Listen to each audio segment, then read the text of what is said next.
أسرفوا على أنفسهم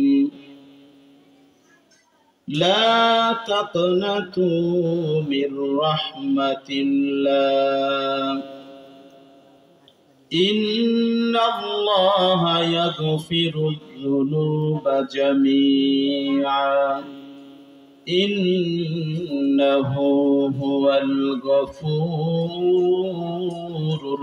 الرحيم.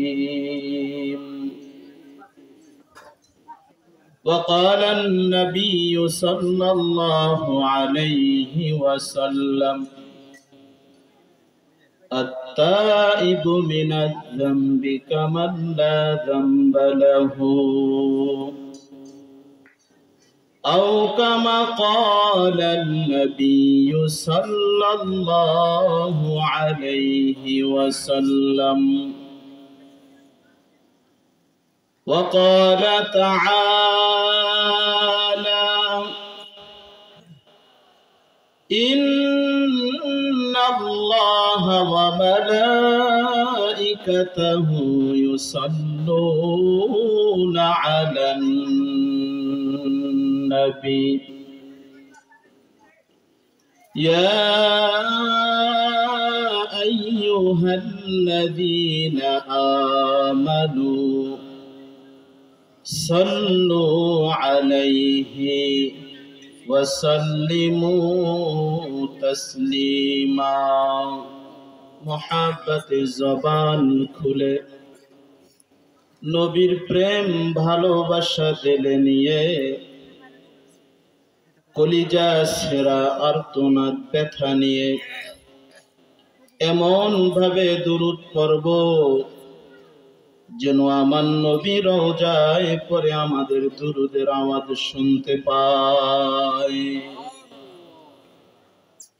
আল্লাহুম্মা সাল্লি আলা মুহাম্মাদিন ওয়া আলা আলি মুহাম্মাদ কামা সাল্লাইতা আলা ইব্রাহিম ওয়া আলা আলি ইব্রাহিম إنك حميد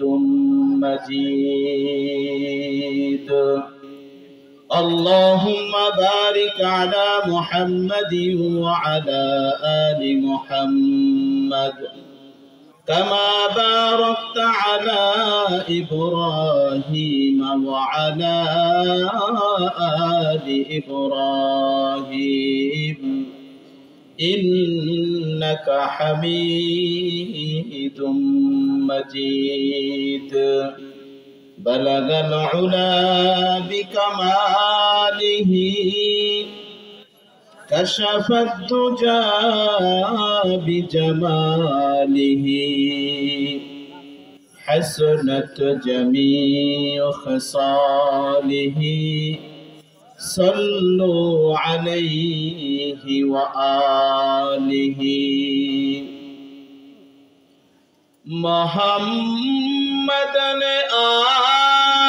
آقار कुफर को मिठाया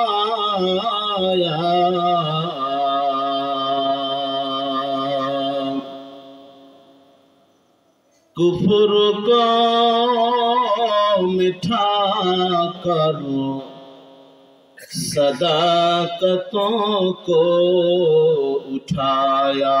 बलगल उला बिकमालिही कशफत दुजा बिजमालिही हसनत जमीउ खसालिही सल्लु अलैहि व आलिहि।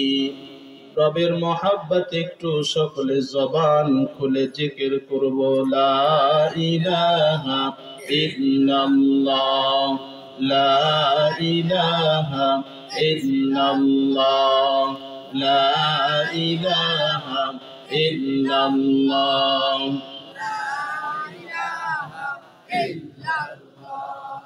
لا إله إلا الله لا إله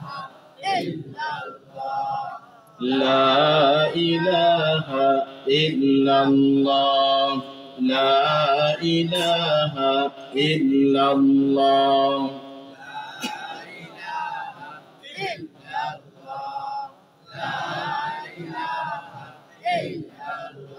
মরণ থেকে যতই পালাও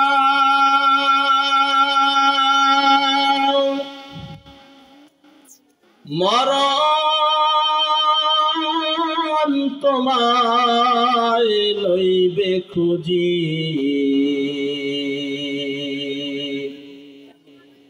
যদিও পালাও সুদূর আকাশ পানে লাগায়া হিতাই শিরি লা ইলাহা ইল্লাল্লাহ লা ইলাহা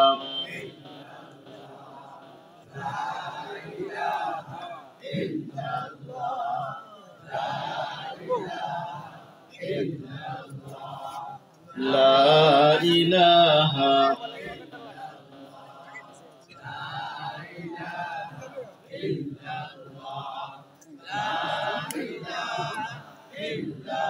মরণ মরণ করো তুমি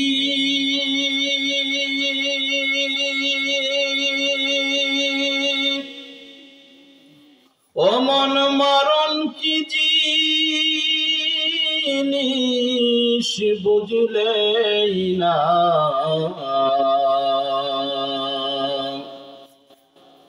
মরবে যেদিন বুঝবে সেদিন মরণের কি যন্ত্রণা লা ইলাহা ইল্লাল্লাহ জোরে লা ইলাহা লোক আছে তো ফাঁকা জায়গা পূরণ করেন জিকির করেন আর সামনে আগান লা ইলাহা আসেন সামনে আসেন লা ইলাহা ইল্লাল্লাহ লা ইলাহা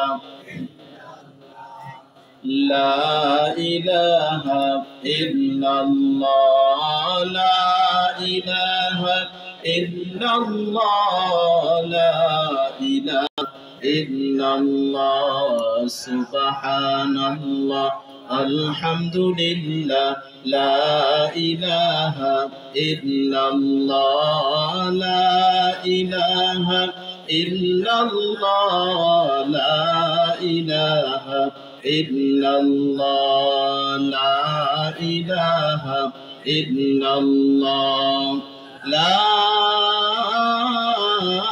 ইলাহা ইল্লাল্লাহ মুহাম্মাদুর রাসূলুল্লাহ জোরে বলেন সাল্লাল্লাহু আলাইহি ওয়াসাল্লাম রাসূলের নাম শুনলে কি বলতে হয় একবার বলা ওয়াজিব একবার বলা কি ওয়াজিব যদি কেউ না বলে ওয়াজিব তরক করার কি হবে গুনাহ হবে রাসূল বলেন মান সাল্লা আলাইয়া সালাতান সাল্লাল্লাহু আলাইহি 10 মাররাতিন রাসূল বলেন কেউ যদি আমার উপরে একবার দরুদ পড়ে কয়বার কয়বার সবচেয়ে ছোট দরুদ কি বলেন সাল্লাল্লাহু রাসূল বলেন মান সাল্লা আলাইয়া সালাতান সাল্লাল্লাহু আলাইহি 10 মাররাতিন যদি কোনো ব্যক্তি আমার উপরে একবার দরুদ পড়ে কয়বার তো রাসূল বলেন আল্লাহ তাআলা আমি রাসূলের উপরে দরুদ পড়ার কারণে আল্লাহ এত খুশি হন এত খুশি হন এত খুশি হন 10টা রহমত তার উপরে নাজিল করেন বলেন সুবহানাল্লাহ লাভ না লস সবাই বুঝে কি বলেন যারা চার দোকানে বসে তারা কি এটা বুঝে বুঝে না মসজিদে নামাজ পড়তে আগে আসে আইসা সুন্নাত পইরা মিটিং বসে এরা যদি এই মিটিং না কইরা যদি তসবিহ হাতে নিয়া অথবা আল্লাহ পাক যে আঙ্গুল দিয়েছেন আঙ্গুলের কর টিপে টিপে যদি বলে সাল্লাল্লাহু আলাইহি ওয়াসাল্লাম সাল্লাল্লাহু, রাসূল বলেন যে ব্যক্তি বেশি বেশি আমার উপরে দরুদ পড়বে, যদিও তার আমার রওজায় যদি আসার তার তৌফিক না হয়, আমি রাসূল স্বপ্ন যোগে তার সাথে সাক্ষাৎ দিয়ে দিই। আমরা বুঝি না, ঠিক কিনা বলেন? আবার যে এত বুঝলেন না যে বোঝেন না, আর সব তো বুঝলাম, ঠিক না? না বুঝলে আবার এত বাড়ি গাড়ি ছেলে মেয়ে কেমনে হইল? সবাই পরিচিত, আপনারা সবাই পরিচিত, আমাকেও চেনেন, আমিও আপনাদেরকে চিনি। আল্লাহ পাক তৌফিক দিছেন বিদায় এখানে বসেছি। আল্লাহ পাক যদি তৌফিক না দিতেন এখানে বসার মতন ক্ষমতা নেই। ভাবছিলাম তো আমি আসতেই পারবো না। জুলুম যে কত প্রকারের, এক বেটা বুঝাইতে বলতে হয়, কিছু মনে করেন না, যেহেতু বিভিন্ন জায়গায় মাহফিলে কথা বলি এই হিসেবে বলতে হয়। এক বেটা তার বউরে তালাক দিছে, বলে কেন? বলে ভাত রান্দা অর্ধেক খায় ফেলায়।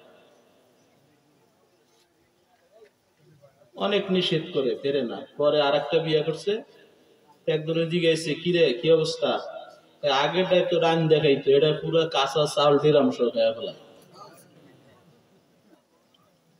জুলুম। আসতেছিলাম ভাঙ্গা থেকে, বরিশাল থেকে ঢাকা গাড়ি যায়, আমরা ঢাকা থেকে কি বরিশালের দিকে আসতেছি। বরিশাল থেকে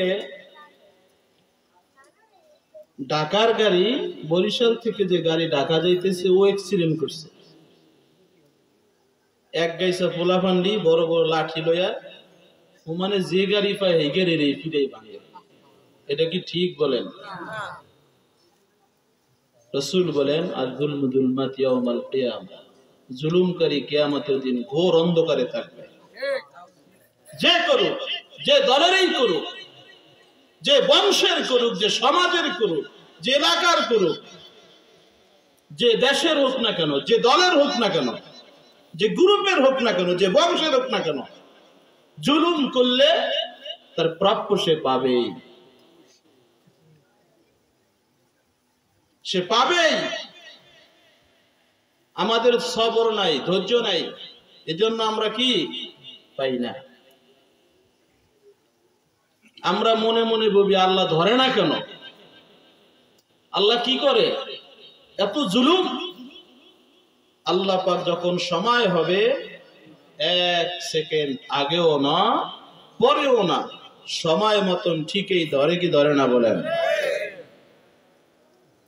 যাই হোক, আল্লাহ পাকের দরবারে একটু কমাই দেব। আল্লাহ পাকের দরবারে অগণিত শুকর, আল্লাহ তাআলা আমাদেরকে মুসলমান হিসেবে জন্ম দিয়েছেন, ঠিক কিনা বলেন? আমরা কেউ আল্লাহর কাছে দরখাস্ত করি নাই রব তুমি আমাদেরকে মুসলমান বানাইও। মুসলমান তো দূরের কথা, আমরা কেউ বলি নাই আল্লাহ তুমি আমাদেরকে মানুষ বানাইও। আল্লাহ পাক পছন্দ করছেন বিদায় লাকাদ খালাকনাল ইনসানা ফি আহসানি তাকবীম। ইচ্ছা করলে আপনাকে আমাকে আল্লাহ পাক একটা গরু বানাইতে পারতো, ঠিক কিনা বলেন? একটা কুকুর বানাইতে পারতো, বিনা দরখাস্তে, বিনা অনুরোধে আল্লাহ পাক আপনাকে আমাকে মানুষ বানাইছেন। আল্লাহ পাক বলেন আমা খালাকতুল জিন্না ওয়াল ইনসা ইল্লা লিয়াবুদুন, আমি জিন এবং মানুষকে সৃষ্টি করছি তারা আমার ইবাদত করবে, আমার কি করবে? দাসত্ব করবে, গোলামি করবে, আমার পূজা করবে, এজন্য সৃষ্টি করেছি। যাই হোক, আল্লাহ পাক আপনাকে আমাকে উত্তম চেহারা দিয়ে মানুষ বানাইছেন। শুধু কি মানুষ বানাইছেন তাই? ইচ্ছা করলে আপনাকে আমাকে একটা বেদিনের গর্ভে জন্ম দিতে পারতেন, নিয়ামত, আমরা তো রবের নিয়ামত আদায় করি না, শুকর আদায় করি না। অসংখ্য অগণিত নিয়ামত আল্লাহ পাক আপনাকে আমাকে দান করছেন। এর ভিতরে সবচেয়ে বড় নিয়ামত আল্লাহ পাক আপনাকে আমাকে মুসলমানের ঘরে জন্ম দিয়েছে। একটু চিন্তা করবেন, গবেষণা করবেন, ফিকির করবেন। ওয়াজ সারা রাত্র বয়ান শোনা লাগে না, নসিহাত শোনা লাগে না। রসুলের দরবারে সাহাবী আসছে, রসুল নসিহাত করছে, সাহাবী চলে গেছে, আর আসে না। অনন্য সাহাবী প্রশ্ন করে, কি ব্যাপার, তোমাকে তো অনেকদিন হলো রসুলের দরবারে দেখি না, কারণ কি? সাহাবী বলে, আল্লাহর পয়গম্বরের যে নসিহাত, যে ওয়াজ আমি শুনেছি, যতক্ষণ পর্যন্ত 100 আমল আমি না করব, আমি নসিহত শুনে কি করব? 50 বছর চিল্লা, 40 বছর পীরের দরবারে যায়, কিন্তু বাবা এখনো আমলের পরিবর্তন নাই, ঠিক কিনা বলেন? আমার আগের হুজুর বলতেছিলেন, নামাজ পড়ে আবার জুলুম করে আইল ঠেলে। বন্ধুরা আমার, কষ্ট করে যেহেতু ঢাকা থেকে আল্লাহ পাক আনছেন, কিছু কথা অল্প সময় বলবো। আমি নিজে আমলের জন্য আগে নিজে প্রস্তুতি গ্রহণ করব, তারপর আপনাদের আমলের চিন্তা করব। যদি আমি দাড়ি না রাইখা দাড়ির বয়ান করি, টুপি না মাথায় দিয়া টুপির বয়ান করি, জুব্বা না পরে জুব্বার বয়ান করি, নামাজ না পড়ে নামাজের বয়ান করি, হারাম খায়া হারামের বিরুদ্ধে বয়ান করি, মিথ্যা বলে মিথ্যার বিরুদ্ধে বয়ান করি, যদি আমার ভিতরে আমল না থাকে, হাজারো বয়ান করব, আমার একটা কথায়ও একটা মানুষ আমলদার হবে না।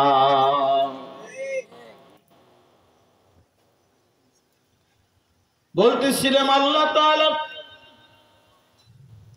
আপনাকে আমাকে ভালোবাসেন বিদায়, পছন্দ করছেন বিদায়, আমাদেরকে আল্লাহ পাক মুসলমানের ঘরে জন্ম দিয়েছেন, ঠিক কিনা বলেন?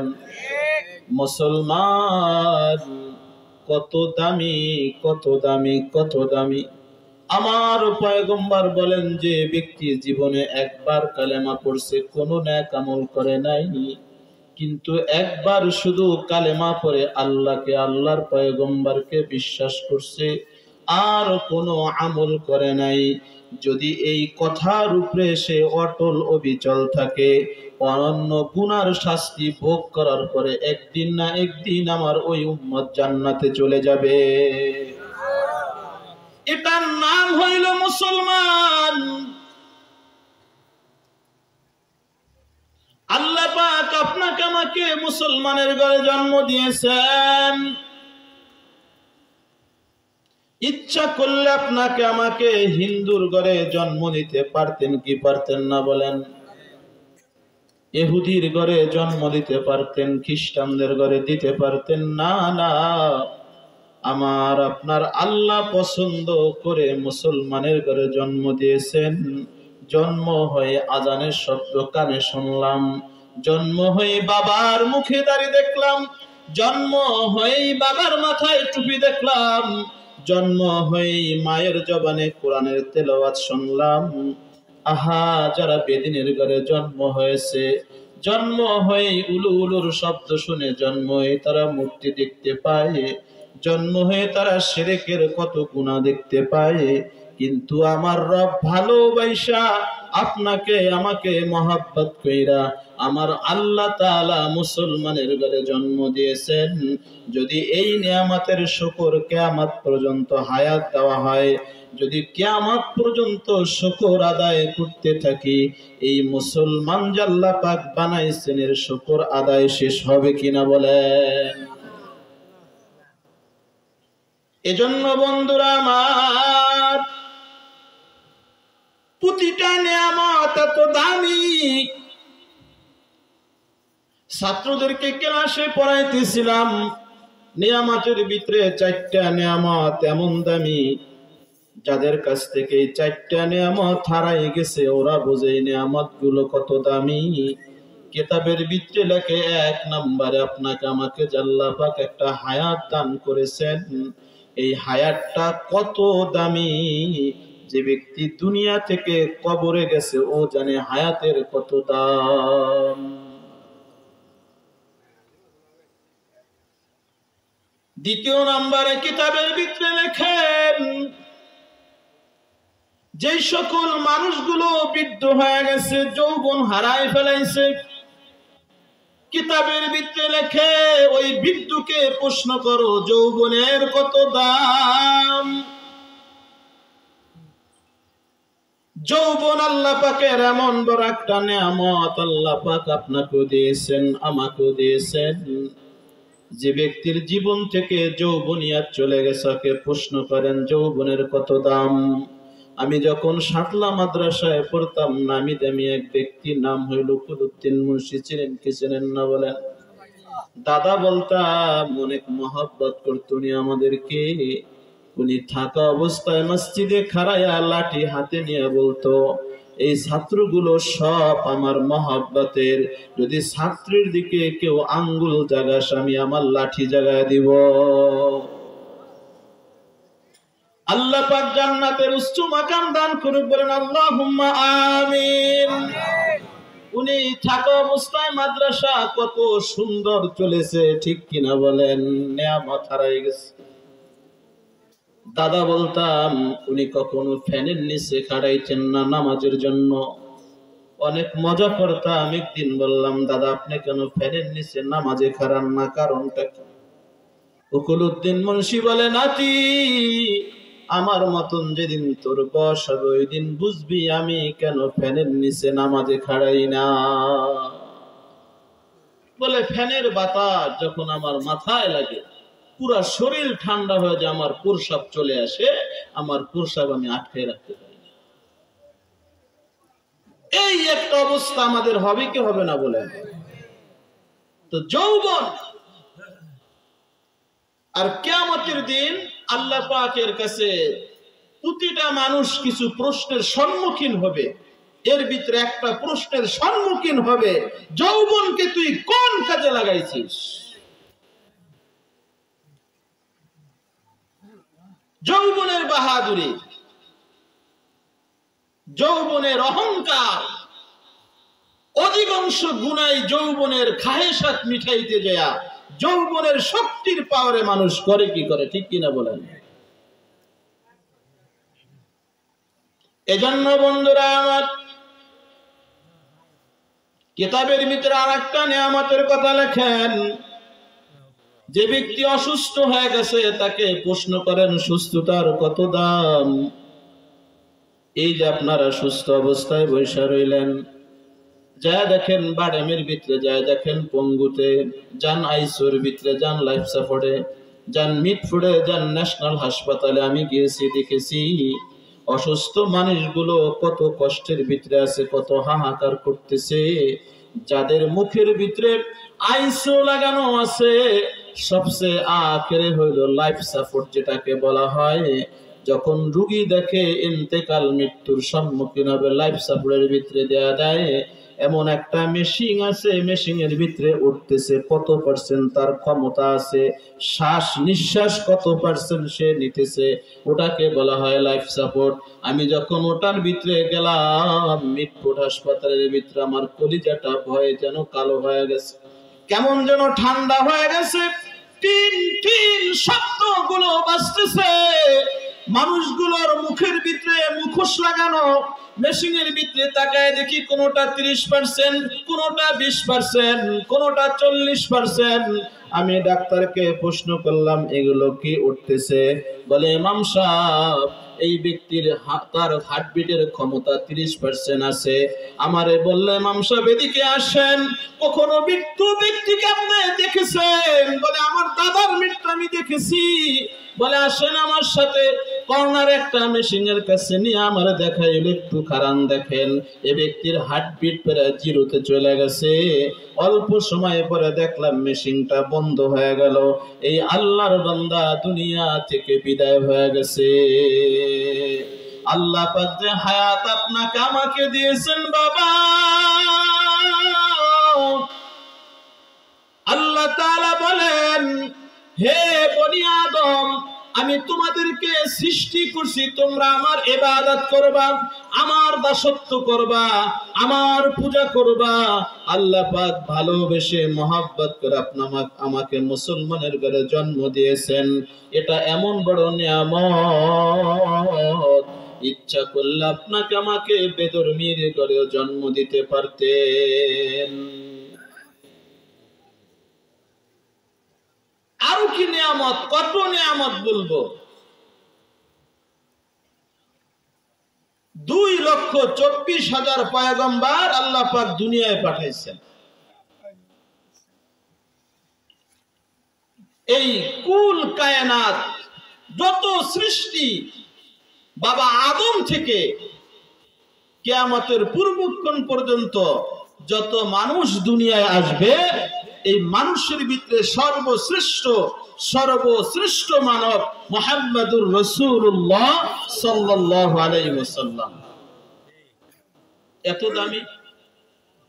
আজকে জুমার বয়ানে বলতেছিলাম, আমার রসুলকে আমার আল্লাহ কত ভালোবাসছেন, কত যে ভালোবাসা, এত ভালোবাসা, আমার রসুলকে আমার আল্লাহ ভালোবেসেছেন। মসজিদে হারাম থেকে মসজিদ আকসায় নিয়ে গেছেন, মসজিদ আকসা থেকে বাইতুল মামুরে নিয়ে গেছেন, প্রথম আসমানে নিয়ে গেছেন, দ্বিতীয় আসমানে নিয়ে গেছেন, তৃতীয় আসমানে নিয়ে গেছেন, চতুর্থ আসমানে, পঞ্চম, ষষ্ঠ, সপ্তম, জান্নাত জাহান্নাম সব দেখাইলেন।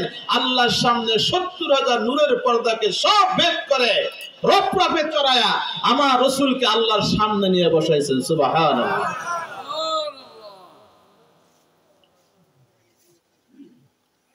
শুধু কি তাই,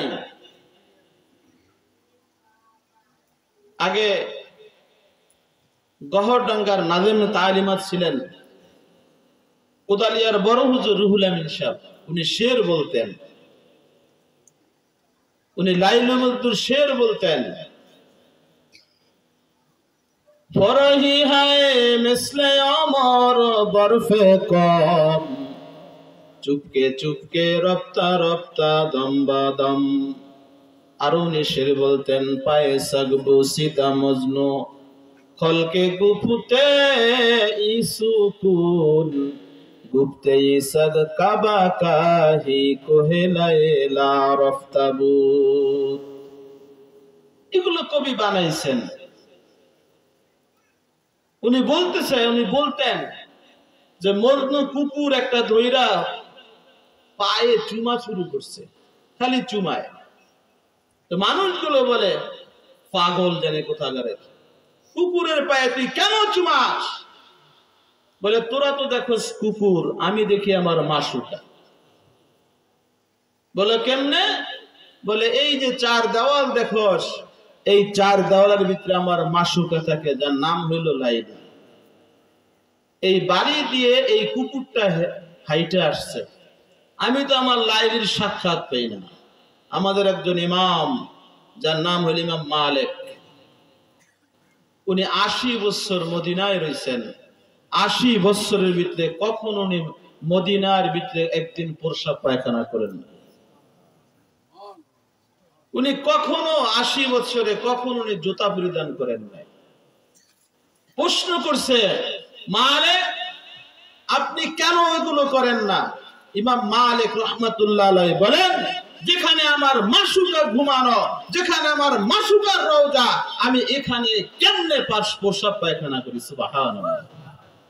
যেই মদিনার অলিতে গলিতে আমার নবী হাঁটলেন, যেই মদিনার অলিতে গলিতে আমার নবী চলেছেন, আমি ইমাম মালিক জুতা পায়ে দিয়া যদি মদিনার রাস্তায় হাঁটি, না জানি কোন জায়গায় আমার পাড়াটা জুতা অবস্থায় পড়ে যায়, যেখানে আমার নবীর কদম পড়েছে। মজনু বলতেছে, না আমি পাগল নয়, তোরা সবাই পাগল। বলে, কেমনে আমরা পাগল? মজনু বলে, 4 দেওয়ালের ভিতরে আমার মাসুকা বসবাস করে, আমি মাসুকাকে দেখতে পাই না। কুকুরটা যেহেতু ওই উঠান দিয়া হাইটা আসছে, ওই উঠানে আমার মাসুকা হাঁটা চলা করে। না জানি আমার মাসুকার পাও যে জায়গা পড়ছে, কুকুরের পাওটা ওইখানে পড়ছে। আমার মাসুকার পায়ের ধুলি কুকুরের পায়ে লেগেছে। আমার মাসুকাকে আমি এত বেশি ভালোবাসি, এত বেশি ভালোবাসি, যার মহাব্বতে আমি কুকুরের পা ধরিয়া চুমাইতেছি। এই মজনুরে লয়ে গেছে আর বাপে হজের জন্য বাইতুল্লাহর গিলাফ দইরা আল্লাহর কাছে একটু দোয়া কর, আল্লাহ তুমি আমার থেকে লাইলির প্রেম ভালোবাসা সরাইয়া দাও। কাবার গিলাফ ধরাইছে, দোয়া শিখাই দিছে, পিতা দোয়া শিখাইছে। দেখবেন সন্তান যখন উল্টা পাল্টা করে, কারে হুজুরের কাছে লয়ে যা, আখেরের হুজুরের কাছে যা, দোয়া দূরত পরে ফুদিয়ান দেখ মাথার তাই ভুজ নামেনি, ঠিক কিনা বলেন? তাবিজের লেগে দৌড়ায়, ফু ফাক্করের লেগে দৌড়ায়। সুযোগ আমার কিছু হুজুরও আছে, আমি আলেম দিকে আলেমের কথা কব না তা না, কিছু বাটপারি করে টাকা পয়সাও কামায়, ঠিক কিনা বলেন? এক আলেম বদনাম করলে হাজার আলেমের দোষ হয়।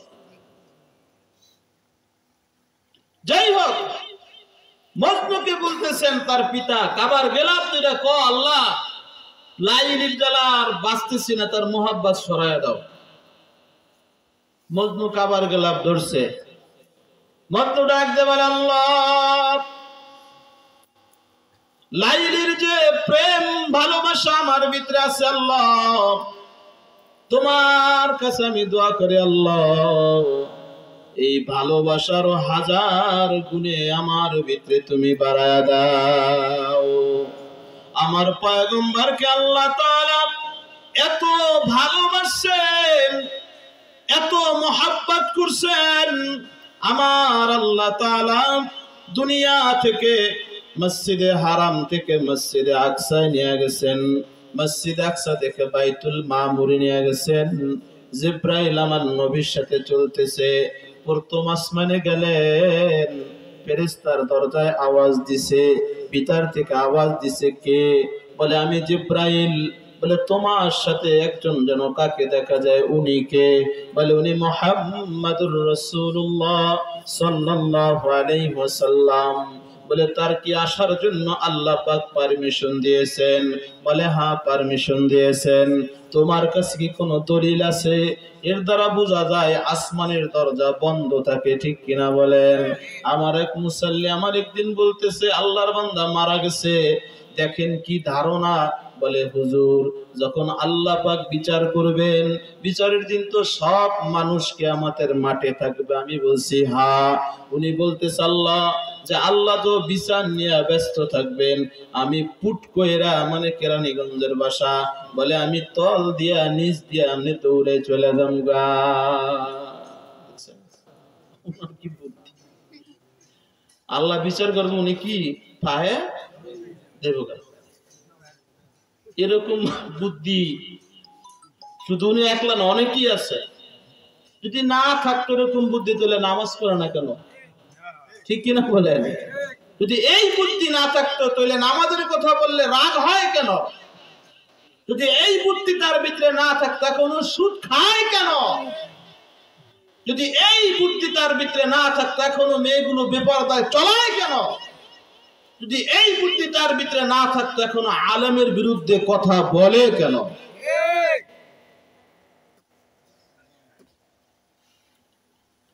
বর্তমান আসমানে ফেরেশতা ডাক দেয়া বলে, তোমার কাছে কোনো দলিল আছে? বলে হ্যাঁ আছে।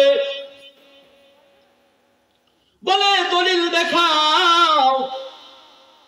জিব্রাইল যেখানে সাথে আছেন আল্লাহর পয়গম্বর সেখানে দলিল চায়, আর আমি আপনি ফুডার মুডা আমাকে দলিল তো দূরের কথা, তিনটা কি কয় এস এ রেকর্ড আর এস রেকর্ড, এটা দ্বারা অনেকে ভালো জানে।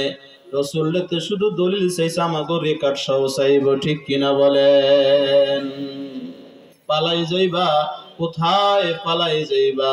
পালানোর কিন্তু জায়গা নাই। ডানে মাটি বামে মাটি, নিচে মাটির বিছানা, উপরেতে মাটির চাপা, পালাই যাওয়া যাবে না।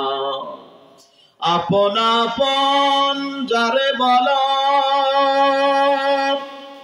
অমন কেউ তো তোমার আপন নয়, তোমার আপন যিনি তিনি শুয়ে আছেন মদিনায়। ঠিক কিনা বলেন?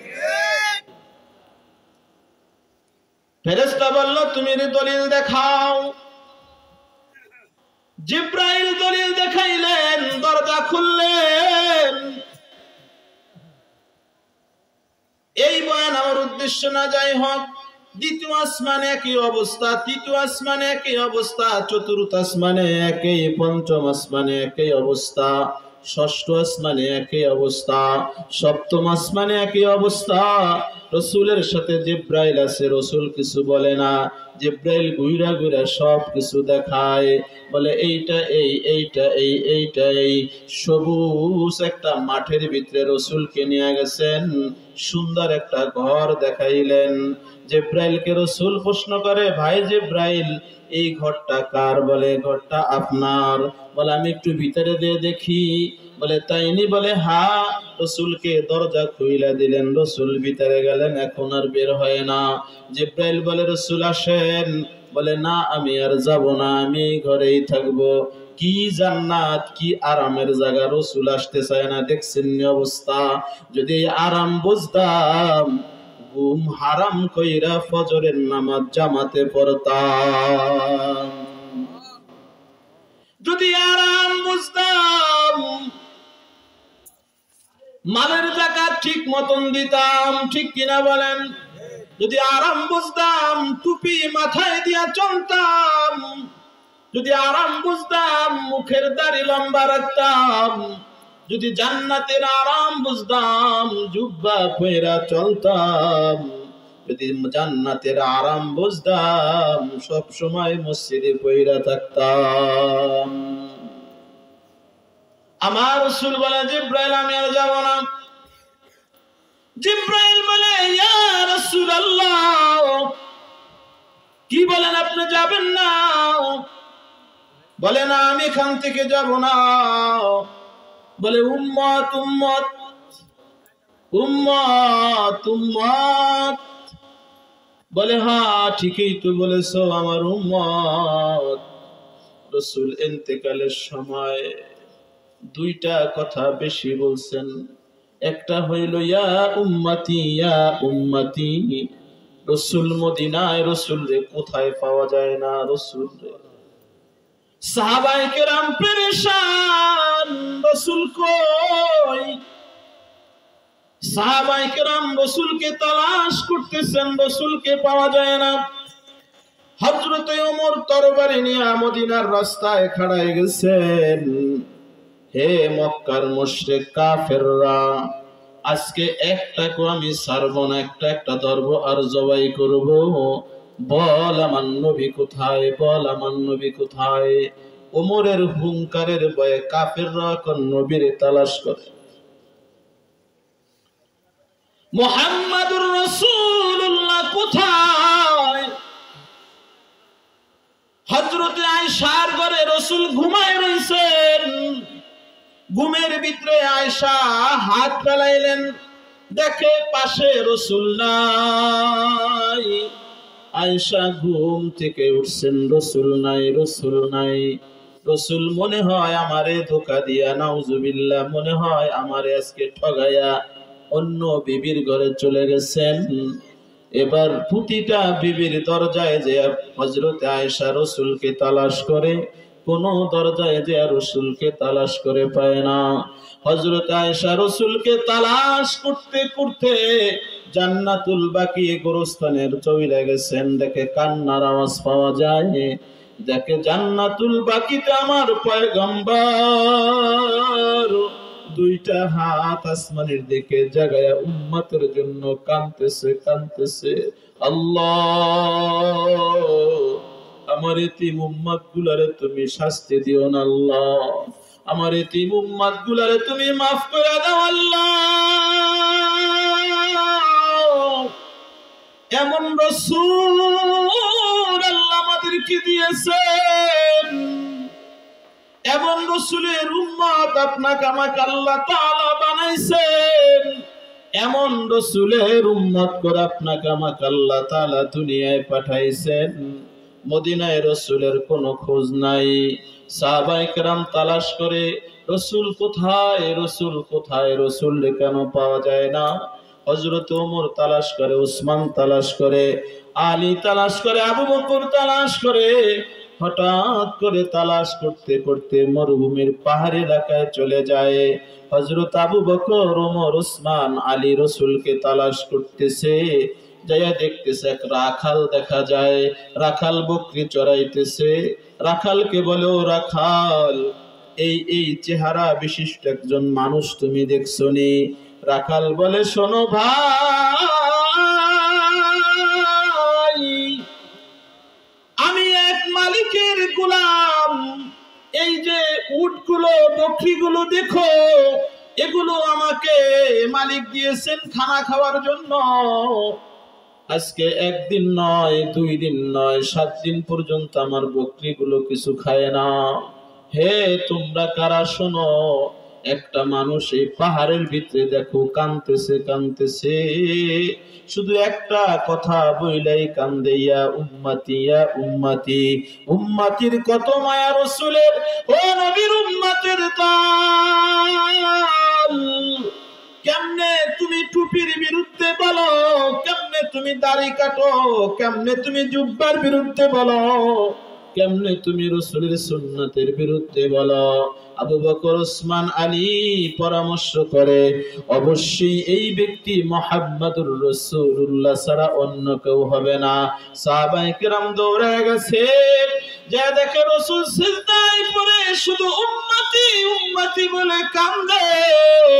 সাহাবারা কয়, ইয়া রাসূলুল্লাহ, আর আপনার চিন্তা নাই, ভয় নাই, আমরা আসছি রাসূল, আপনি মাথা জাগান, আর কান্দেন না, চলেন বাড়িতে যাই, বাড়িতে যাই। হাসান হুসেন নানা নানা বলে কাঁদতে কাঁদতে পাগল পারা হয়ে গেছে। ফাতেমা কাঁদতে কাঁদতে পাগল পারা হয়ে গেছে। ও রাসূল, চলেন বাড়িতে যাই। আমার নবী মাথা উঠায় না। ওমর বলে, স্বপ্নে কি দিয়া দিলাম। আলী বলে, স্বপ্নে কি দিয়া দিলাম। উসমান বলে, স্বপ্নে কি দিয়া দিলাম। আবু বকর বলে, রাসূল আপনার উম্মতরে স্বপ্নে কি দিয়া দিলাম। চলেন বাড়িতে যাই, বাড়িতে চলেন গো রাসূল। রাসূল মাথা জাগায় না।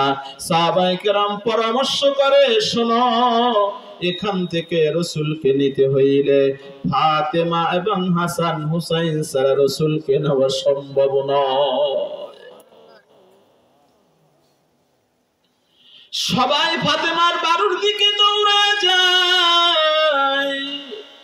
সাহাবায়ে কেরামের আওয়াজ পায়া ফাতেমা দরজা খুইলা বলে, ও নবীর সাহাবীরা রে,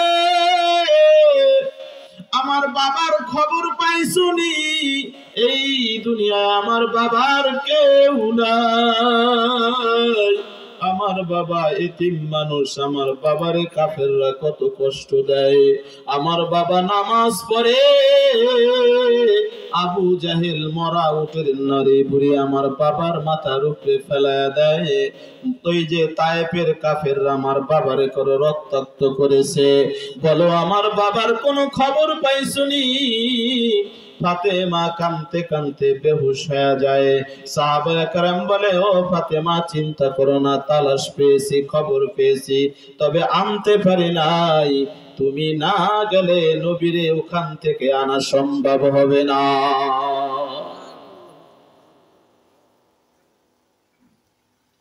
ওগো নবীর উম্মতের দল, বলতেছিলাম, এক তো আল্লাহ পাক আপনাকে মানুষ বানায় সৃষ্টি করলেন, বড় নিয়ামত। দ্বিতীয় নম্বর, মুসলমানের ঘরে জন্ম দিলেন, বড় নিয়ামত। তৃতীয় নম্বরে আল্লাহ তাআলা আপনাকে আমাকে মুহাম্মাদুর রাসূলুল্লাহর উম্মত করে বানাইছেন, কত বড় নিয়ামত, ঠিক কিনা বলেন? এই নিয়ামত দান করার পরে আল্লাহ তাআলা আপনাকে আমাকে এত সুন্দর পরিবেশে আল্লাহ পাক আশা বসা তিনি আলোচনা বলা এবং শোনার তৌফিক দিয়েছেন। এজন্য জবান খুলে সমস্বরে আমার রবের শুকরিয়া আদায় করি, বলি আলহামদুলিল্লাহ। এই কারণে এত কথা বললাম। এই নিয়ামত, প্রতিটা নিয়ামত, শুধু কি এই নিয়ামত? এই যে পানি আমরা অপচয় করি, এক গ্লাসের জায়গায় 10 গ্লাস, এক আবেদ অনেক ইবাদত করে, অনেক ইবাদত। আবেদের ভিতরে হিংসা আসছে, অহংকার, যে আমি যে ইবাদত করছি এই ইবাদতের বিনিময়ে আমি জান্নাতে চলে যাব। কিন্তু যত বড় আবেদ হোক, আল্লাহ পাক যদি তারে জান্নাত না দেয়, নামাজ দিয়া, রোজা দিয়া, হজ দিয়া, যাকাত দিয়া, কোনো কিছু দিয়া কখনো কোনো ব্যক্তি জান্নাতে যাইতে, এই আবেদের ভিতরে অহংকার আসছে, অহংকার আসছে। আর অহংকার আসার কারণ হইল তার ভিতরে ইলম নাই। কি নাই বলেন? ইলম নাই। তলাবুল ইলমি ফারিজাতুন আলা কুল্লি মুসলিম। দ্বীনি ইলম অর্জন করা প্রতিটা মুসলমানের উপর। কি বলেন? যদি আবেদের ইলম থাকতো তাহলে অহংকার আসতো না। ঠিক কিনা বলেন? যারা আলেম এবং আবেদ তাদের ভিতরে অহংকার আসে না, এই জন্য ইলম শিখতে হবে। অনেক লোক আছে 5 ওয়াক্ত নামাজ পড়ে, কিছু সূরা কিরাত শিখছে, তাহাজ্জুদ পড়ে, এই মেয়া সারাদিন ঘুরে আর নিজের ইবাদতের শুধু সাইনবোর্ড টানায়। আবেদ চিন্তা করে আমি এমন বড় নামাজি, আমি নামাজ দিয়ে জান্নাতে চলে যাব, আমার আমল দিয়ে আমি জান্নাতে চলে যাব। রুহুর জগতে আল্লাহ পাক তারে জাহান্নামের কিনারে নিয়ে গেছেন। ফেরেশতা একদম দিয়া তার হাত ধরাইছে, বলে জাহান্নামের পাশ দিয়ে একটা চক্কর লাগায় রে। এক চক্কর লাগাইছে, এখন আর হাঁটতে পারে না। বলে আরেক চক্কর লাগা, আরেক চক্কর লাগাইছে, এখন পড়ে গেছে। বলে মাপ চাই, আমি আর এক চক্কর দিতে পারবো না। ফেরেশতা বলে না না, চক্কর তো দিতেই হবে। এবার বলে ভাই আমি চক্কর দিব, আমার 1 গ্লাস পানি দাও। বলে না পানি দিব না। বলে না দাও। পানি দিলে কি দিবি? বলে আমার আমলের অর্ধেক তোরে দিয়া দেব। বলে নে 1 গ্লাস খা। আবার যখন জাহান্নামের চারপাশে আরাকুল্লা দিছে, বলে ভাই আমার আর 1 গ্লাস পানি দাও। বলে কি দিবি? বলে বাকি নেক আমলও দিয়া দিব। আর 1 গ্লাস পানি দিছে। বলে তুই এখন জান্নাতে যাবি কি দিয়া ক? আল্লাহর নিয়ামত, 2 গ্লাস পানিতে সব শেষ।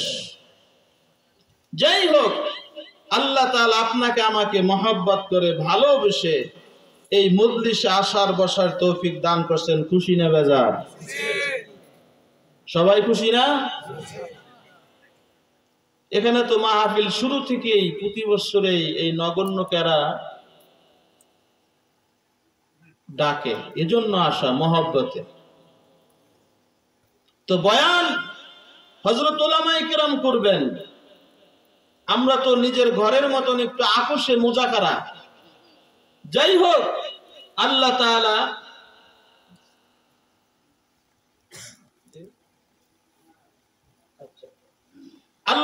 আপনাকে আমাকে মহব্বত করে ভালোবেসে এখানে আনছেন, আলোচনা শোনার তৌফিক দিয়েছেন। ইনশাআল্লাহ আখিরি মুনাজাত না দিয়ে আমরা যাব না। রাজি আছেন কি বলেন?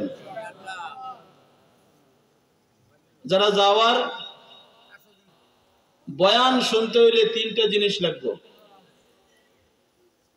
এর ভিতরে একটা হইল নিয়ত খালেস নিয়ে বয়ান শোনা, বয়ান করা। আমলের নিয়তে বয়ান করা, বয়ান শোনা। দ্বিতীয় নাম্বার দিলের কাম দিয়া শোনা। তৃতীয় নাম্বার কোরআন এবং হাদিসের কোন আলোচনা করলে সন্দেহ ছাড়া প্রতিটা কথাকে মেনে নেওয়া। চতুর্থ নাম্বার সবরের সাথে ধৈর্য সহকারে দ্বীনি আলোচনা শোনা। এই কথাগুলো মাইনে যে আলোচনা শুনবে, হতে পারে কিছু ফায়দা হবে। রাসূল সাল্লাল্লাহু আলাইহি সাল্লাম বলেন, আখলিস দীনাকা ইয়াকফিকাল আমালুল কলিল, অল্প আমলেই তোমার নাজাতের জন্য কি হবে? যথেষ্ট হবে। বেশ্যা মহিলা তার অভ্যাস হলো পতিতালয়ে তার দেহ বিক্রি করা, জিনা করা, কিন্তু তার একটা মাত্র আমল কিতাবের ভিতরে লেখে রবের কাছে এত পছন্দনীয় হয়েছে, একটা পিপাসিত কুকুরকে নিজের আঁচল, শারীরে আঁচল বিছায়া পানির ভিতরে ফেলায়া একটু পানি উঠাইয়া পিপাসিত একটা কুকুরকে শুধু পান করাইছে। আল্লাহ তাআলা বলেন, তোর এই আমলটা, তোর এই কাজটা আমার কাছে এত পছন্দ হয়েছে, তোর জিন্দেগীর গুনাহগুলো আমি আল্লাহ তাআলা মাফ করলাম। বলেন সুবহানাল্লাহ। আমি যে আয়াত পড়ছি, আল্লাহ তাআলা বলেন, কুল ইয়া ইবাদিয়াল্লাযিনা আসরাফু আলা আনফুসিহিম, বলুন আমার যেই সকল বান্দারা নিজের উপরে জুলুম করছে, কি করছে বলেন, লা তাকনাতু মির রাহমাতিল্লাহ, আমার রহমত থেকে তোমরা নৈরাশ হবা না। ইন্নাল্লাহা ইয়াগফিরুয যুনুবা জামিআ, আমি এমন রব, আমি তোর জীবনের সমস্ত গুনাহ মাফ করব। ইন্নাহু হুয়াল গফুরুর রহিম। সুবহানাল্লাহ। বলে আমি তো ক্ষমাশীল, আমি তো দয়ার সাগর। এই মহিলা নিজের শাড়ির আঁচল বিছায়া একটু পানি উঠে একটা পিপাসিত কুকুরকে শুধু পান করাইল। পান করানোর কারণে আল্লাহ তাআলার কাছে আমলটা তো পছন্দ হয়েছে। আমার আল্লাহ তাআলা বলেন, এই কারণে বান্দি তোর জীবনের সমস্ত গুনাহগুলো আমি মাফ করে দিলাম। সুবহানাল্লাহ। ঠিক আর একজন মহিলা 5 ওয়াক্ত নামাজও পড়ছে, তাহাজ্জুদও পড়ছে, সব নেক আমল করছে। একটা বিড়াল ছিল, বিড়ালটা একটু সমস্যা করতো, করতেই পারে, ঠিক কিনা বলেন? এই মহিলা বিড়ালটাকে একটা গাছের সাথে বেঁধে রাখছিল, খানা দেয় নাই, না খায়া বিলাইটা মারা গেছে। আল্লাহর কাছে কাজটা তো অপছন্দ হয়েছে, এই মহিলাকে আল্লাহ পাক জাহান্নামে দিয়ে দিয়েছেন। নাউযুবিল্লাহ। এজন্য আল্লাহ তাআলা যেহেতু আপনাকে আমাকে এখানে আনছেন, সবরের সাথে বসে থাকবো। আজকেই তো শেষ, ঠিক কিনা বলেন? কালকে এই টাইমে যদি এখানে আসেন, কাউকে পাবেন? এই পরিবেশ পাবেন? কিচ্ছু পাবেন না।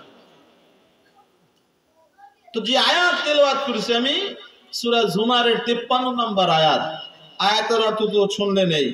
আল্লাহ তাআলা বলেন, কুল ইয়া ইবাদিয়াল্লাযিনা আসরাফু আলা আনফুসিহিম, যে ব্যক্তি নিজের উপরে কি করছে?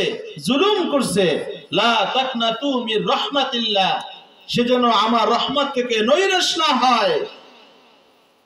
ইন্নাল্লাহা ইয়াগফিরুয যুনুবা জামিআ, আল্লাহ বলেন আমি তার সমস্ত গুনাহ maaf করব।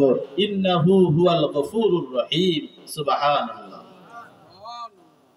এই আয়াত নাজিল হওয়ার পিছনের ঘটনা হইল, আল্লাহর পয়গম্বর যখন দ্বীনের দাওয়াত দিতেছেন, মক্কার কিছু হত্যাকারী যারা মানুষকে হত্যা করছে রাসূলের কাছে আসছেন। কিছু জিনাকারিনী রাসূলের কাছে আসছেন, আয়েশা বলে, ইয়া রাসূলুল্লাহ, হে মুহাম্মদ, তুমি তো কালেমার দাওয়াত দাও, ইসলামের দাওয়াত দাও, আমরা তো এই কাজ করেছি, অনেক হত্যা করেছি, অনেক জিনা করেছি, এই গুনাহ করেছি, আল্লাহ তাআলা কি আমাদের এই গুনাহ maaf করবে কি করবে না, তুমি আমাদেরকে বলো। রাসূল সাল্লাল্লাহু আলাইহি সাল্লামকে যখন তারা এই প্রশ্ন করলো, হযরতে জিবরাইল আলাইহিস সালাতু ওয়াস সালাম এই আয়াত নিয়ে আসলেন এবং তিনি বললেন, ও রাসূল, এদেরকে শোনায়া দাও, যদি তারা খাস নিয়তে তওবা করে, ঈমান আনয়ন করে, আপনাকে রাসূল হিসাবে গ্রহণ করে, ইন্নাল্লাহা ইয়াগফিরুয যুনুবা জামিআ, আল্লাহ তাআলা বলেন তাদের জীবনের সমস্ত গুনাহ খাতা maaf করবে। সুবহানাল্লাহ। সব গুনাহ maaf করবে। আমার আল্লাহ maaf করতে পারে কি পারেন না বলেন? আমার আল্লাহ এমন ক্ষমাশীল। সাহাবায়ে কেরামদেরকে রাসূলের দিন ঘটনা শোনাইতেছিলেন। বাবারা আমার, আল্লাহর পয়গম্বর সাহাবায়ে কেরামদেরকে বললেন, সাহাবায়ে কেরাম শোনো, হযরত ওমর একদিন কাঁদতেছেন। পয়গম্বর প্রশ্ন করে, ওমর তুমি কান্না করো কেন? ওমর বলে, ইয়া রাসূলুল্লাহ, ইসলাম গ্রহণ করার পূর্বে আমি ওমর কত গুনাহ করেছি, আমার আল্লাহ তাআলাকে আমার গুনাহ মাফ করবেন। আল্লাহর পয়গম্বর বলে, ওমর তুমি যখন মুসলমান হয়েছো, সাথে সাথে আমার আল্লাহ তাআলা তোমার জীবনের সমস্ত গুনাহ মাফ করে দিয়েছে। আমার পয়গম্বর সাহাবায়ে কেরামদেরকে ঘটনা শোনাইতেছেন। সাহাবায়ে কেরাম শোনো, বনি ইসরাইলের এক ব্যক্তি ছিল, যে আল্লাহর বান্দা একটা নয় দুইটা নয় 99টা মানুষকে তিনি হত্যা করছেন। কি করছেন বলেন? জবাই দিছেন, মার্ডার করছেন। মার্ডার হয় কি হয় না বলেন? আমার পয়গম্বর বলেন, সাহাবায়ে কেরাম শোনো, একজন নয় দুইজন নয় 99 জন মানুষকে হত্যা করলাম। হঠাৎ করে নিজের ভিতরে অনুভূতি আসলো, আমি এত বড় অপরাধ করলাম, আমার আল্লাহকে আমার অপরাধকে মাফ করবে কি করবে না? উনি মানুষের কাছে জিজ্ঞাসা করতেছে, ভাই আমি তো 99টা হত্যা করলাম, বলো আমার গুনাহ মাফ হবে কি হবে না? আল্লাহর বান্দারা বলতেছে, ভাই আমরা তো ব্যাপারে বলতে পারবো না, অমুক জায়গায় একজন খ্রিস্টান পাদ্রী আছে, তার কাছে যাও, উনি একটা তোমারে পথ বলে দেবে। 99টা মার্ডার করা ব্যক্তি ওই পাদ্রীর কাছে চলে গেলেন। পাদ্রীকে বললেন, পাদ্রী বলে কি হয়েছে বলো? বলে আমি একটা নয় দুইটা নয় 99টা হত্যা করেছি, তুমি বলো আমার আল্লাহ তাআলা আমার গুনাহ মাফ করবে নাকি? পাদ্রীর ভিতরে তো ইলম নাই। পাদ্রী বলে, না না, কি করছো রে ভাই? হায়, একজন না দুইজন নয় 99 জন মানুষকে তুমি হত্যা করেছো, আল্লাহ তাআলা তোমার এই গুনাহ মাফ করবে না। এ তো 99টা মার্ডার কেসের আসামি। বলে কত বড় পাষাণ! বলে যেহেতু আমার আল্লাহ তাআলা আমার 99টা হত্যার গুনাহ মাফ করবে না, আর এটাকে বেজর রাইখা লাভ নাই, এখন তোরেও জবাই দিব। পাদ্রীর মাথাটা দইরা নিজের তরবারিটা বের কইরা পাদ্রীকেও জবাই দিয়া এবার তিনি 100 পূরণ করলেন। কয়তো? 100। এবার এই 100 খুনি আবার দৌড়ায়, বলে ভাই আমি তো 100 খুন করেছি, বলো আমার গুনাহ আমার আল্লাহ তাআলা মাফ করবে নাকি? আমার পয়গম্বরের ঘটনা কিন্তু আপনাদেরকে শোনাইতেছি, বানানো কোনো কিচ্ছা নয়। আল্লাহর পয়গম্বর সাহাবায়ে কেরামদেরকে বললে, এবার এই ব্যক্তি বলে আমার 100 খুনের গুনাহ মাফ হবে নাকি? বলে হ্যাঁ হ্যাঁ মাফ হইতে পারে, তবে অমুক জায়গায় যাও, একজন হুজুর আছে। কি আছে? একজন হুজুর, তার কাছে যাও, যে তার কাছ থেকে পরামর্শ করো। আল্লাহর বান্দা ওই হুজুরের বাড়িতে গেলেন, হুজুরকে দিয়ে ডাক দিলেন। ডাক দিয়ে বলে, হুজুর, বলে কেন আসছো তুমি? বলে আমি 100 খুনের মার্ডার কেসের আসামি। হুজুর বলেন বসো। বলে কেন আসছো তুমি? বলে হুজুর জীবনে আমি 100 মার্ডার করেছি, অনেক গুনাহ করেছি গো হুজুর, আপনার কাছে আসছি, আল্লাহকে আমার গুনাহ মাফ করবে নাকি? হুজুর এবার তারে বসায় বলে, বাবা তুমি কি তওবা করতে চাও? বলে হ্যাঁ তওবা করতে চাই। বলে হ্যাঁ হ্যাঁ, যদি তুমি খালেস তওবা করো, অবশ্যই অবশ্যই তোমার গুনাহ আমার আল্লাহ তাআলা মাফ কইরা দিবে। তবে শর্ত একটা, কি? অমুক এলাকায় যাও, যে দেখো ওখানে কিছু আল্লাহর আবেদ আছে, যারা হার হামেশা আল্লাহর জিকির আজকার আল্লাহর ইবাদতের ভিতরে তারা মশগুল আছে, তাদের কাছে যাও।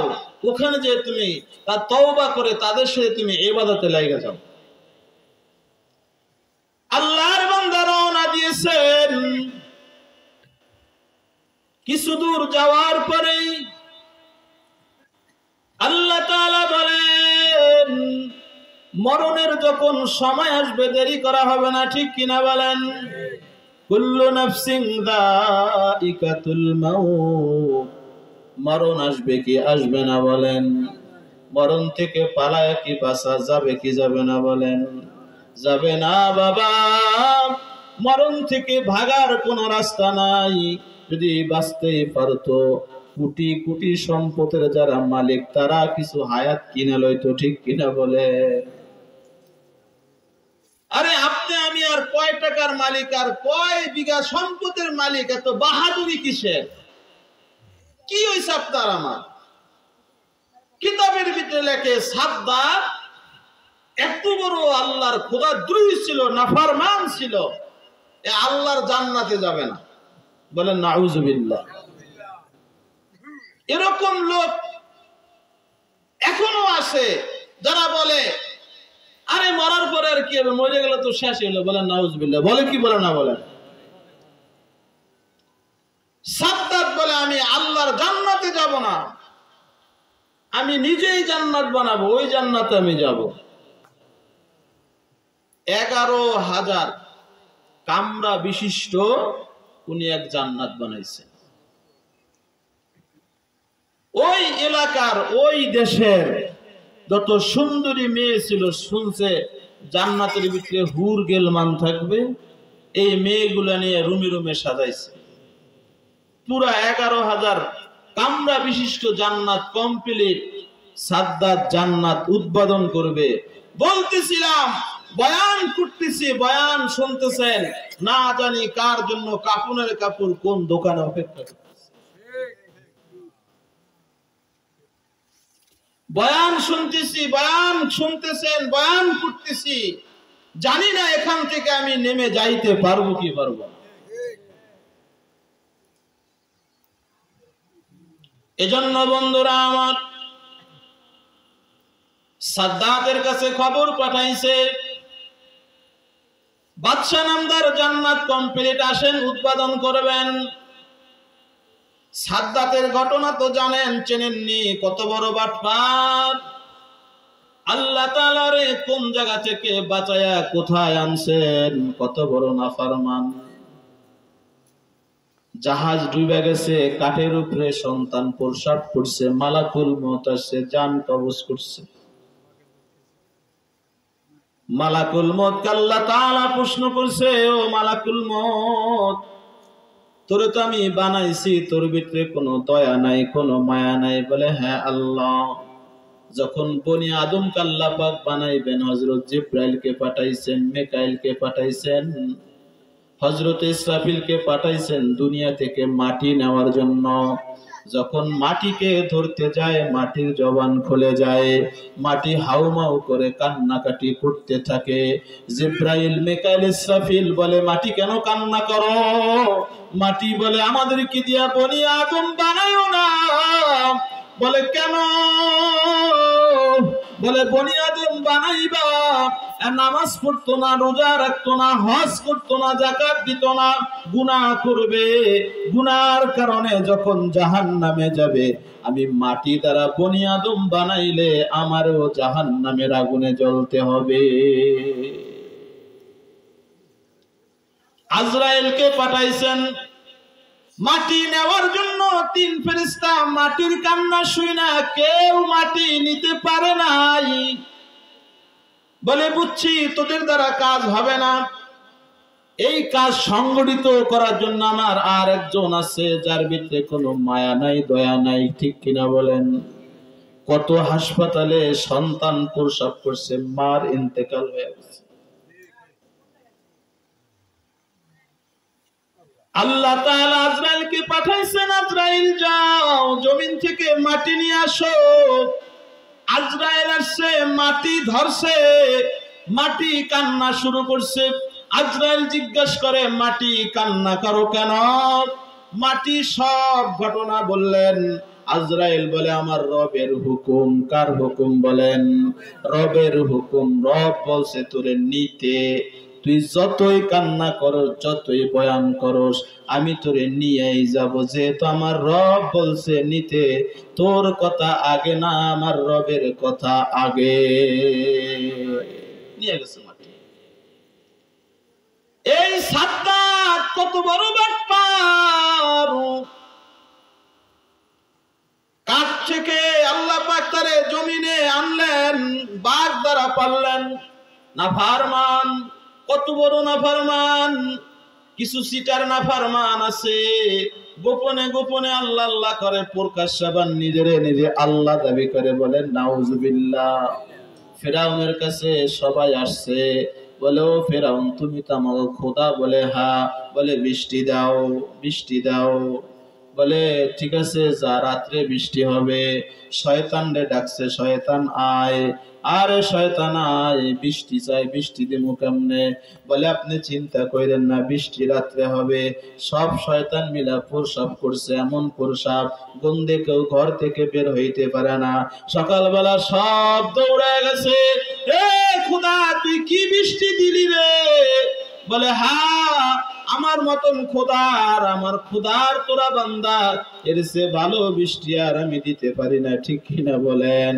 ফেরাউনও কিন্তু রাত্র যখন গভীর হইতো, শাহী টুপি মাথায় দিয়ে উনি পাহাড়ের ভিতরে যাইতো, একা একা যাইতো, পাহাড়ে আংডা লাগায়া নিজের পায়ে রশি বান্ধা, পাওটা উপরে দিয়া মাথাটা নিচে দিয়া উনি আল্লাহ আল্লাহ জিকির করতো আর আল্লাহকে ডাকতো। আল্লাহ বলে আমারে কেন বুলাস? মানে ফেরাউন বলে আল্লাহ আমি দুনিয়ার বাদশাহী চাইছি, দুনিয়ার বাদশাহী দাও, আমি যা চাই তা দাও আল্লাহ, আমি আখিরাতে কিছু চাই না। বলেন নাউজুবিল্লাহ। গোপনে দিয়ে আল্লাহর কাছে কান্দে। সাদ্দাতকে খবর, জান্নাত উৎপাদন করেন, আসেন। সাদ্দাত বিশাল বহর নিয়া, কত স্বপ্নই তো দু চোখে দেখি, কত কিছু করব, রাত্রে যখন ঘুমাই কত স্বপ্ন দেখি, সুন্দর একটা বাড়ি করব, একটা গাড়ি করব, এটা করব, সেটা করব, কত কিছু স্বপ্ন যে দু চোখে দেখি, হৃদয়ে দেখি। কিন্তু এই ফেকেন নাই যে যখন মালাকুল মউত আসবে সব স্বপ্নগুলো স্বপ্নই থেকে যাবে, আমিই থাকবো না, ঠিক কিনা বলেন? সাদ্দাত জান্নাত উৎপাদনের জন্য রওনা দেয় বিশাল বহন নিয়া। মালাকুল মউত আজরাইল পুরান জামা গায়ে দিয়া সাদ্দাতের সামনে উপস্থিত হয়ে গেছে। খাড়াও, শুধু কিতাবের ভিতরে লেখে, শুধু দাঁড়াইতে বলে নাই। পুরান পাগল সেরা কাপড় গায়ে দেয় বিশিষ্ট লোকটা, সাদ্দাতের উটের সিনা বরাবর সিনাটা লাগায়া খেলাধুলা করে। সাদ্দাত বলে সময়ের পাইল না পাগল, আমি যাইতেছি বিশেষ এক কাজে, তুই কেন আমারে বাধা দেস? এবার সাদ্দাত বলে এই পাগলটাকে সরাইয়া দাও। এবার পাগল রে যত টানে, পাগল রে সরাইতে পারে না। সবাই তারে বুঝায় সরাই দাও। পাগল বলে সরার আগে ঘাটটা নোয়াইয়া দে, আমার একটা কথা শোন। সাদ্দাত ঘাড় নোয়াইছে, ঘাড় অবনত করার পরে সাদ্দাতের কানের সাথে এই পুরান পরিহিত ব্যক্তি বলতেছে, আমারে চেনস? আমি কে? চেনস? আমি কে? আমি যেখানে আসি না নিয়ে কি করি না, যাই না। আমি যার ঘরে যাই, যেই দরজায় যাই, যদি একবার যাই ওখান থেকে আমি খালি হাতে ফিরে আসি না, নিয়েই আসি, আমি নিয়েই যাই। বলে তুমি কে? বলে আমি মালাকুল মউত হযরত আজরাইল আলাইহিস সালাতুস সালাম। সাদ্দাত বলে তাই নাকি? বলে হ্যাঁ। বলে কেন আসছো তুমি? বলে তোরে নেওয়ার জন্য আসছি। বলে কি বলো? বলে হ্যাঁ। বলে আমার একটু সুযোগ দাও। বলে কি সুযোগ? আমি একটু জান্নাতে যাই, শখের জান্নাত একটু দেখি। আজরাইল বলে না, কাজ হবে না। বলে এতটুক সময় দাও, জান্নাতের ভিতরেও যাব না, শুধু দরজায় যাব, মাথাটা একটু ভিতরে প্রবেশ করায়া ডান দিকে একটু দেখবো আর বাম দিকে একটু দেখবো, এতটুক সুযোগ দাও। মালাকুল মউত আজরাইল বলে না ফরমান, তুই যে সোয়ারির উপরে, যে উটের উপরে তুই বসা আছস, উট থেকে তোরে জমিনে নামার সময়ও দেব না, এই উটের উপরে আমি তোর জান কবজ করে ফেলব, এখানেই তোর জান কবজ করব। তো এই যে বনি ইসরাইলের ওই ব্যক্তি তওবার জন্য ওই যে রওনা দিছিল, মনে আছে না? কিছু দূর যাওয়ার পরেই মালাকুল মউত হযরত আজরাইল আলাইহিস সালাতু ওয়াস সালাম সামনে উপস্থিত। হারাও, জান কবজ করলো, দেহটা জমিনে পড়ে গেল। কি নিয়তে যাওয়া রওনা দিছিলেন? তওবার নিয়তে। কিন্তু তওবা করতে এখন পর্যন্ত যাইতে পারে নাই। পথের ভিতরেই তার ইন্তেকাল হয়ে গেছে। জাহান্নামের ফেরেশতারা এসে পাও ধরছে, যেহেতু তওবা করতে পারে নাই, একে আমরা জাহান্নামে নিয়ে যাব। এদিক দিয়া জান্নাতের ফেরেশতারা তারা বলে, যেহেতু তওবার নিয়তে বের হয়েছে, অতএব সে জান্নাতে যাবে। তারা এসে হাত ধরছে। এক গ্রুপে পাও টানে, আরেক গ্রুপে কি টানে? হাত টানে। দুই গ্রুপে খুব টানাটানি, সংঘর্ষ লাগবে একটা ভাব। এরা বলে তোরা কেন টানস? বলে তওবা করে না, এরা জাহান্নামে নিব। এরা বলে তুই কেন টানস? বলে তওবার নিয়তে বের হয়েছে, তাকে জান্নাতে নিব। যারাই মাহফিলে দ্বীন শেখার নিয়তে, দ্বীন জানার নিয়তে, দ্বীনের আমলের নিয়তে যারা আসছে, প্রতিজন মানুষকে আল্লাহ পাক অবশ্যই মাফ করবেনই করবেন। ঠিক কিনা বলেন? এখানে আমরা কোনো স্বার্থের জন্য আসি নাই, কোনো কিছু পাওয়ার জন্য আসি নাই। আল্লাহর কালাম, রাসূলের হাদিস শোনার জন্য আসছে। ঠিক কিনা বলেন? যদি কোনো ব্যক্তি রাস্তায় মারা যায়, এখানে মারা যায়, সবাই আমরা কোরআনের ছাত্র, দ্বীন শেখার জন্য আসছি। হাদিসের ভাষ্য মতে ওই ব্যক্তিকে আল্লাহ পাক শাহাদাতের মর্যাদা দান করবেন। সুবহানাল্লাহ। মনে করছেন কি আপনারা ঠকে গেছেন গা? যেই মগাগুলো আসে নাই, যারা আসতে পারে নাই, হয়তো ওজোর থাকতে পারে, কিন্তু ওজোর ছাড়া যারা আসে নাই, ওরা যতই চিন্তা করুক যে এখন ঘুমের ভিতরে আরামে আছে আর আমরা এখানে কষ্টে আছি, না, হাদিসের ভাষ্য অনুযায়ী এখান থেকে ফেরেশতাদের স্তর এত লম্বা, আল্লাহর আরশে আজিম পর্যন্ত ফেরেশতাদের লাইন চলে গেছে। সুবহানাল্লাহ। শুধু তাই নয়, আমার রব প্রশ্ন করে, কে? এ ফেরেশতারা, তোমরা কেন এখানে একত্রিত হইলা? আল্লাহ তাআলা প্রশ্ন করার পরে ফেরেশতারা বলে, আল্লাহ, এই যে রাত্রবেলা আরামের ঘুম হারাম করে আপনার বান্দারা তিনি আলোচনা শুনতেছে, আমরা তাদের চারপাশে পাহারাদারি করতেছি। কি করতেছি বলেন? এমনও দেখা যায় ঢাকা প্রেস ক্লাবের সামনে 3 জনে কি করতেছে? সংবাদ সম্মেলন করতেছে। 100 জন পুলিশ পাহারা দেয়। ঠিক কিনা বলেন? এমনও দেখা যায় দুনিয়ার কোন সভা সমাবেশে সামান্য স্বার্থের জন্য গেছে, চেয়ার লিয়া মারামারি করে মাথা ফাটায় হলায়। ঠিক কিনা বলেন? হাজার হাজার পুলিশ সেনাবাহিনী নামায়া দেয়। এখানে আল্লাহর মজলিস, আল্লাহর কোরআন শোনার মজলিস, এখানে কোনো পাহারাদারি, দুনিয়ার পাহারাদারি লাগে না। আপনাকে আমাকে আল্লাহর নিষ্পাপ ফেরেশতারা পাহারাদারি করতেছে। বলেন সুবহানাল্লাহ। শুধু পাহারাদারি করে করে তা নয়, আপনার নামটাও লিস্টিতে উঠাইতেছে, আমার নামটাও লিস্টিতে উঠাইতেছে, পিতার নাম উঠাইতেছে, মার নাম উঠাইতেছে, কোন জায়গায় বাড়ি সব উঠাইতেছে। শুধু লিপিবদ্ধ করে উঠায় তা নয়, রহমতের ফেরেশতারা ক্যামেরা নিয়ে ভিডিও করতেছে। কাল হাসরের দিবসে হতে পারে এই মাহফিল আমার আপনার জীবনের নাজাতের জরিয়া হয়ে যাইতে পারে। জাহান্নামের ফেরেশতারা পাও ধইরা টানে, জান্নাতের ফেরেশতারা হাত ধইরা টানে। হ্যাঁ, কয় জাহান্নামে নিয়ে যাব, এ কয় জান্নাতে নিয়ে যাব। দুই গ্রুপের খুব তর্কাতর্কি চলতেছে, বিতর্ক চলতেছে। আমার আল্লাহ দেখে মুস্কি মুস্কি হাসে। কি করে? আমার আল্লাহ হাসে। তৃতীয় পক্ষ এবার বিচারের জন্য পাঠাবে। আমার আল্লাহ বলে, ফেরেশতা যাও যাও যাও, আমি নিজের হাত দ্বারা আমার বান্দারে বানাইছি। ফেরেশতা দিয়া পাও বানাইলো, হাত বানাইলো, গলা পর্যন্ত বানাইলো। আমার আল্লাহ বলে, ফেরেশতারা এখন চুপ থাকো, আমার বান্দারে আর তোমরা বানাইও না। আমার বান্দারা তো আমার পেয়ারে তো মোহাব্বত, আমি নিজের হাত দ্বারা বাকি অংশ বানাইতে চাই। এই যে কপাল আল্লাহ পাক নিজের হাত দ্বারা বানাইছেন, সব কিছু আল্লাহ পাক নিজের হাত দ্বারা বানাইছেন। বানায়া আল্লাহ তাআলা বলছেন এই কপাল দিয়া আমি রবের সামনে সিজদা ছাড়া বাকি আর কোথায়ও সিজদা দিবি না। ঠিক কিনা বলেন? আমার আল্লাহ তাআলা বলেন শুধু তাই নয়, প্রতিটা বান্দার জন্য আমি জান্নাত বানাইছি।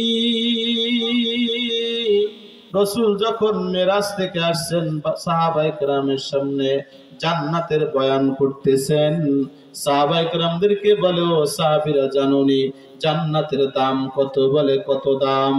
আল্লাহ রাসূল বলেন তাম পৃথিবী যদি কয়েকশো কোটি বার বিক্রি করা হয় জান্নাতের জানালার একটা শিকের মূল্য দেওয়া যাবে না। ওই জান্নাত যদি পাইতে হয় রবের ইবাদত করতে হবে, ঠিক কিনা বলেন? নামাজ পড়তে হবে, ঠিক কিনা বলেন? রোজা রাখতে হবে, ঠিক কিনা বলেন? নামাজ যদি না পড়ে নিজের উপরে জুলুম করে, রোজারতি না রাখে নিজের উপরে জুলুম করে, হজ ফরজ হইলে যদি হজ না করে নিজের উপরে জুলুম করে, গুনাহ করা মানে নিজের উপরে গুনাহ জুলুম করা। যদিও জুলুম হয়ে যায় আল্লাহ বলেন লা তাকনাতু মির রাহমাতিল্লাহ, আমার রহমত থেকে নৈরাশ হবি না। এবার জাহান্নামের ফেরেশতারা পা ধরে টানে, জান্নাতের ফেরেশতারা হাত ধরে টানে। আমার আল্লাহ দিকা মুস্কি মুস্কি হাসি দেন।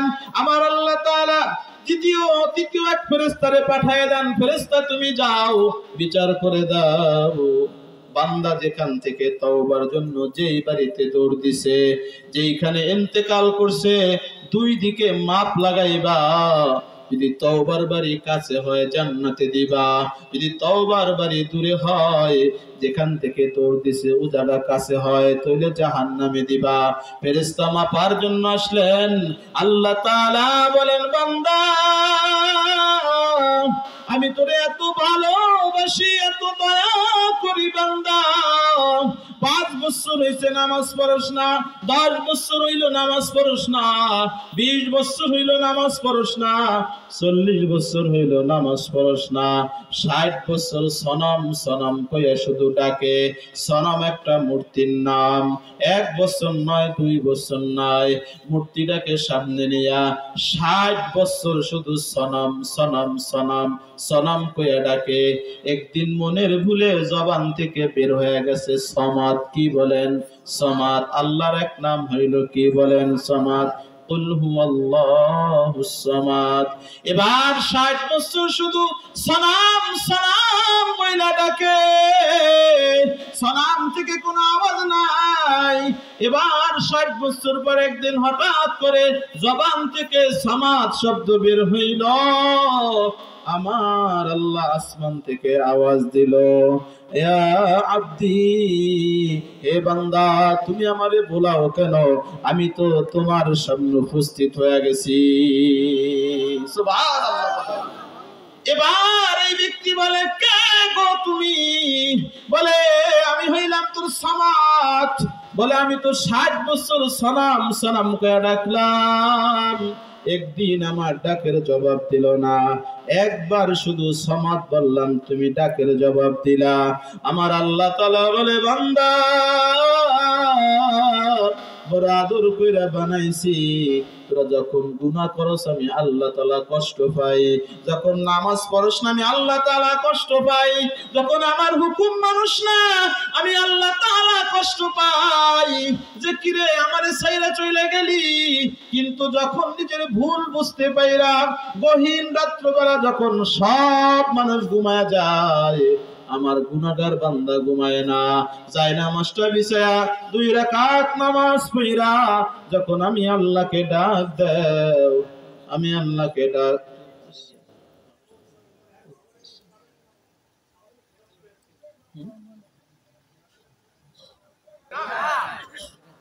তাহলে ওঠেন কেন?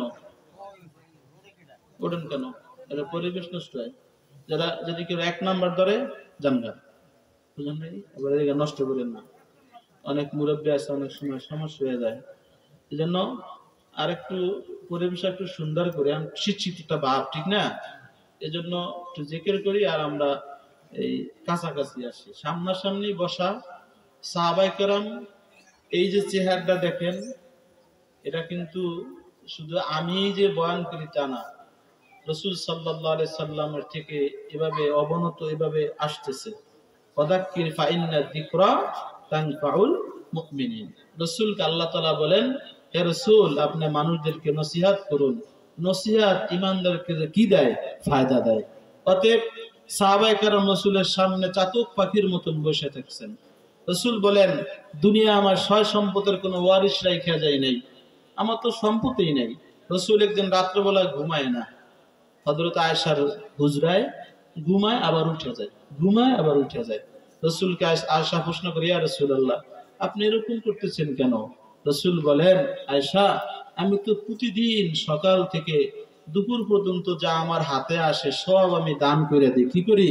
সন্ধ্যার আগে সব সম্পদ দান কইরা আমি সব কিছু দিয়া এরপর আমি কি করি? আরামে ঘুমাই। কিন্তু আজকে আমার ঘরে কিছু টাকা অবশিষ্ট রয়ে গেছে, আমার ভয় হয় না জানি এই সামান্য টাকা ঘরে রাইখা না জানি আমার ইন্তেকাল হয়ে যায়, এই জন্য পেরেশান।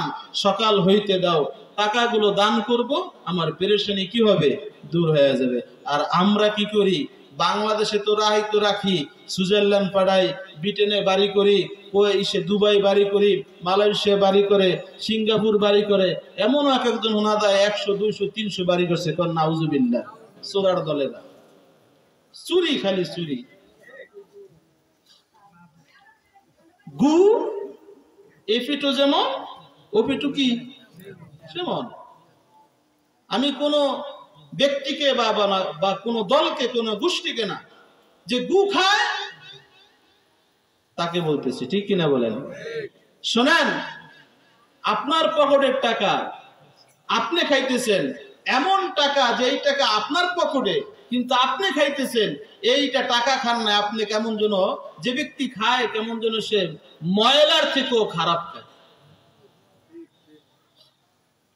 যাকাত যখন ফরজ হয়, এই যাকাতের টাকা এইটা গরিবের হক, ঠিক কিনা বলেন? এই হক যে খায় ও ময়লা খায়। যাই হোক, তো বলতেছিলাম যে পরিবেশ নষ্ট না কইরা আমরা পরিবেশকে সুন্দর করি, আমরা জিকির করি আর সামনে আগায় যাই। আমরা লা ইলাহা ইল্লাল্লাহ, লা ইলাহা, সবাই সামনে আগে আসেন। আর যারা প্রসাব করতে যাওয়ার যা বক্তা আয়েশা বলতেছে, লা ইলাহা ইল্লাল্লাহ, জোরে লা ইলাহা আল্লাহ, জমিনের মালিক সে আল্লাহ, লা ইলাহা ইল্লাল্লাহ, লা ইলাহা ইল্লাল্লাহ, লা ইলাহা ইল্লাল্লাহ, লা ইলাহা ইল্লাল্লাহু মুহাম্মাদুর রাসূলুল্লাহ সাল্লাল্লাহু আলাইহি ওয়াসাল্লাম। তারা টানতেছে, ঠিক কিনা বলেন? আমার আল্লাহ তাআলা বিচার করার জন্য তৃতীয় ফেরেশতারে পাঠিয়ে দিলেন, যাও ফেরেশতা দেখো কোনটা কাছে, ওইটা কাছে না তার তওবাকারী বাড়ি কাছে।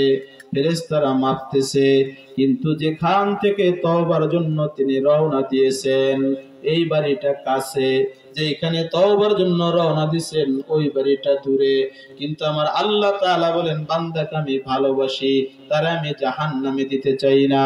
আমার আল্লাহ তাআলা জমিন অর্ডার করলেন, জমিন তওবাকারী বাড়িটাকে কাছে এনে দাও, যেখান থেকে রওনা দিছে জমিন ওটাকে তুমি দূর করে দাও। সুবহানাল্লাহ। আমার আল্লাহ পারেন কি পারেন না বলেন? আমার আল্লাহ তাআলা কত ক্ষমতাবান। নমরুদ হযরত মূসাকে ধাওয়ায়, মূসাকে মারবে। আল্লাহর নবী মূসা উম্মতদেরকে নিয়ে দৌড় দিছেন, দৌড়াইতে দৌড়াইতে নীল দরিয়ার সামনে গেছেন। কিছু দুর্বল ইমানদার আছে কি নাই বলেন?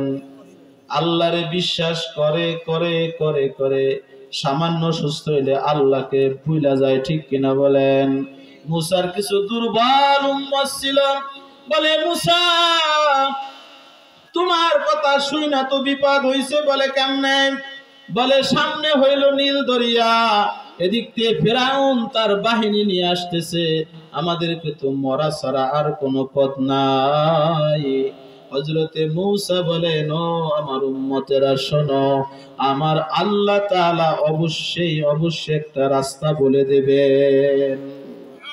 হযরতে মূসা নীল দরিয়ার সামনে উপস্থিত, নমরুদ তার বাহিনী, ফিরাউন তার বাহিনী নিয়ে আসতেছে, কেমন যেন মূসার কাছে কাছে চলে এসেছে। আল্লাহ তাআলা মূসাকে বলেন, মূসা কিসের অপেক্ষা?